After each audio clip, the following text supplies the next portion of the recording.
Hey everybody, this is Jeremy checking back in. Day 2 Momentum Podcast Takeover. Today we're going to get into a little more specifics around inspiration and how Alex even innovates and where he gets it from, where he goes to find it, and how he's literally changing the industry of industries.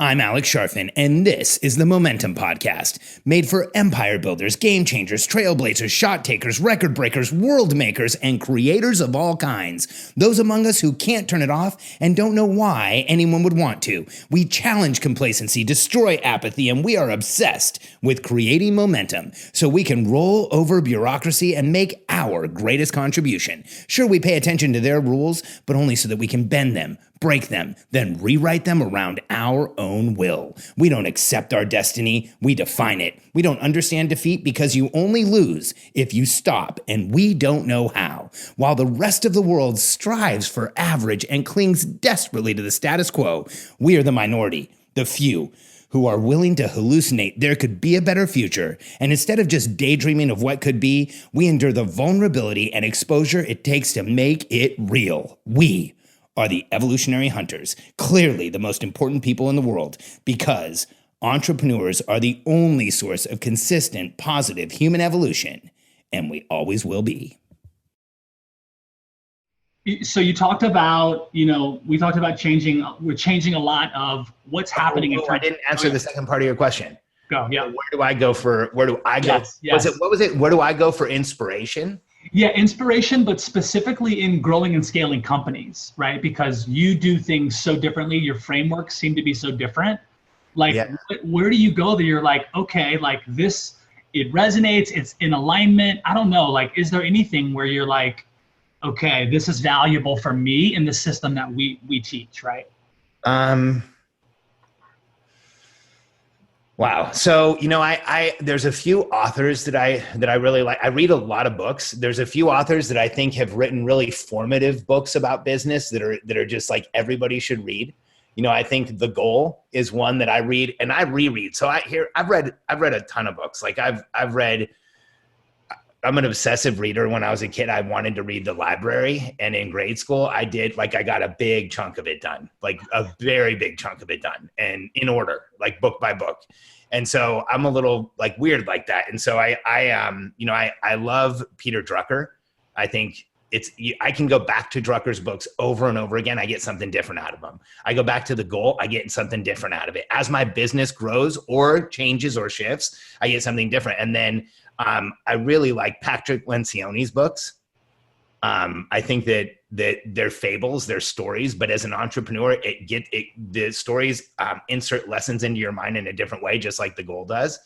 And so those are books that I reread all the time. I read Drucker, I read Lencioni, I read The Goal. And then where I go for grow and scale inspiration, I've read so much about business. I've spent so much time in business masterminds. I actually go out of the world of business to try and figure out different ways of thinking that I can bring back to the world of business. So I watch a ton of documentaries. I read a lot. I like to study things like design and culture and how things are formed and how things are put together. And it inspires a lot of what we have in our business. I read a ton.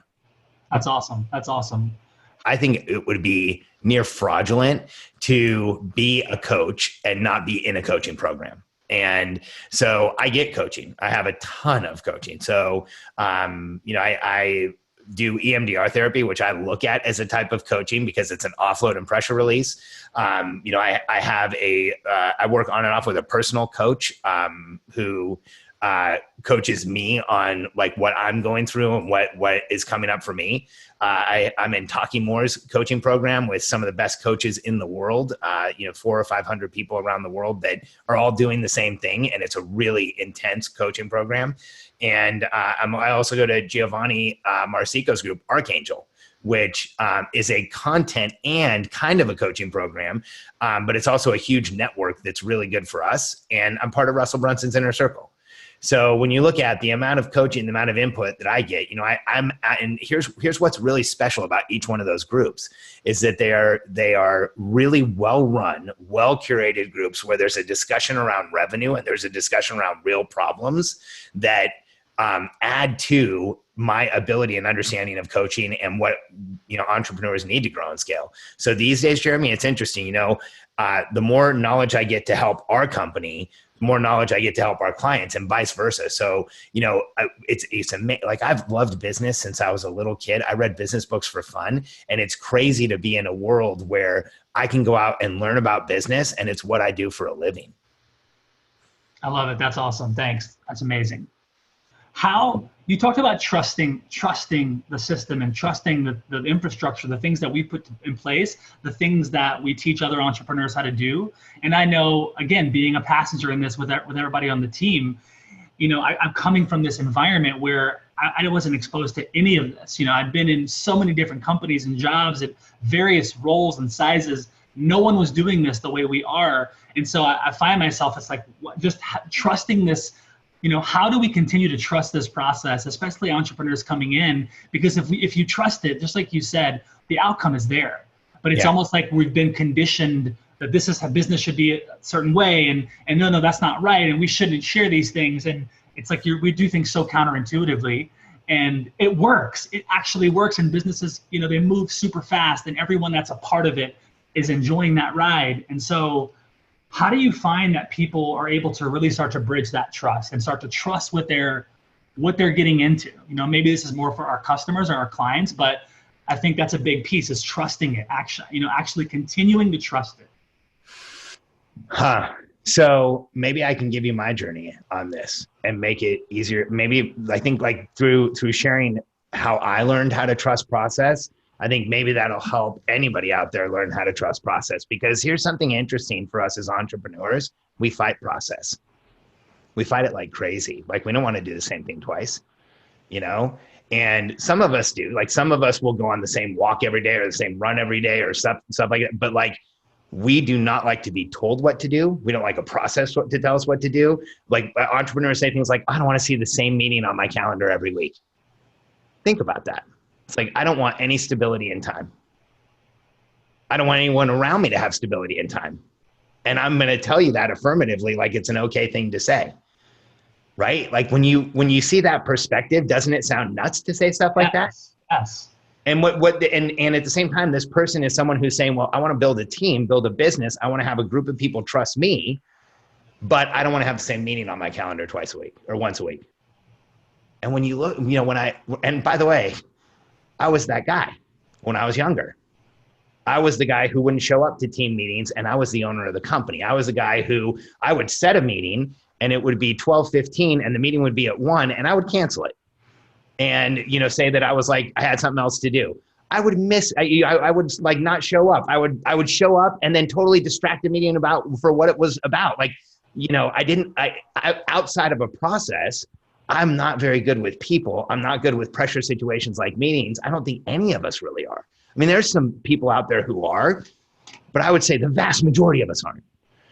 And so for me, putting process in place early on, it was like, wow, things got clear really fast. I was a very young business owner, and I was managing businesses for anywhere from 12 to 25 clients at a time, depending on what our load was. So I had to have a process. Otherwise, it was like, get up every day and unbury yourself. And I was still, even within processes, just getting up every day and unburying myself.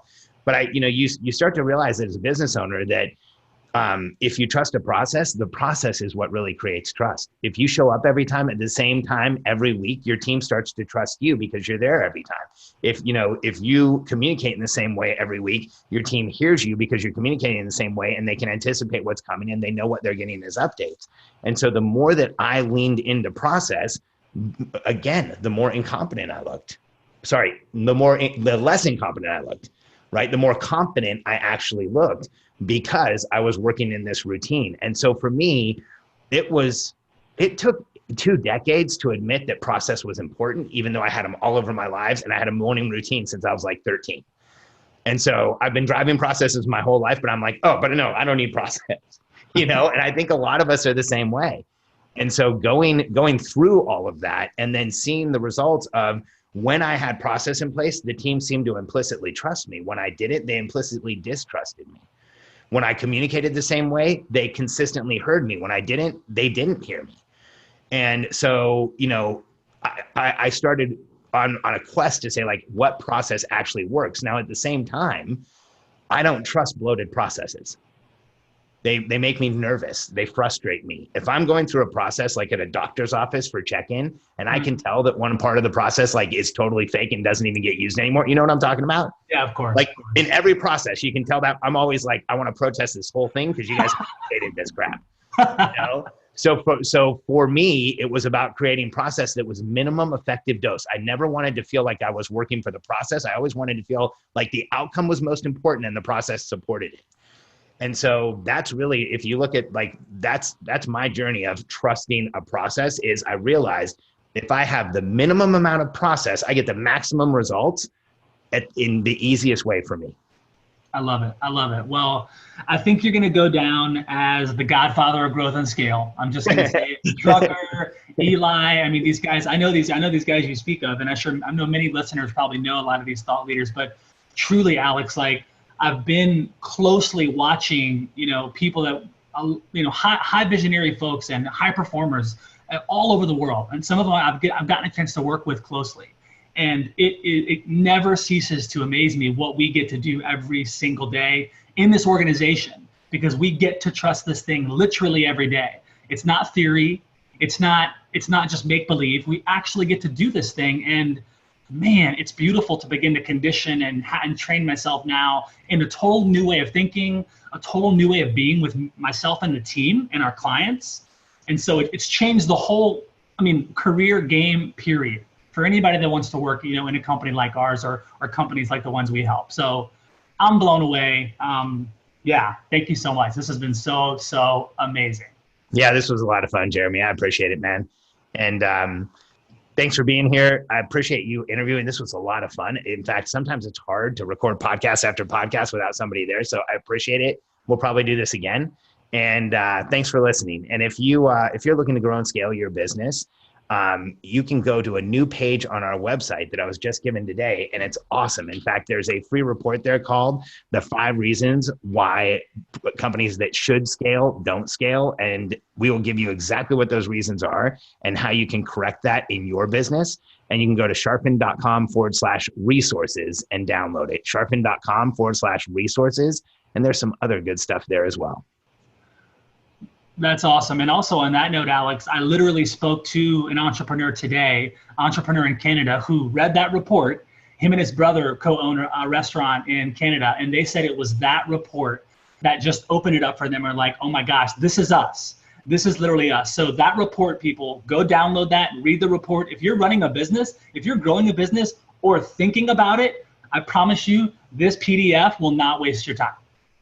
Sharpen.com/resources.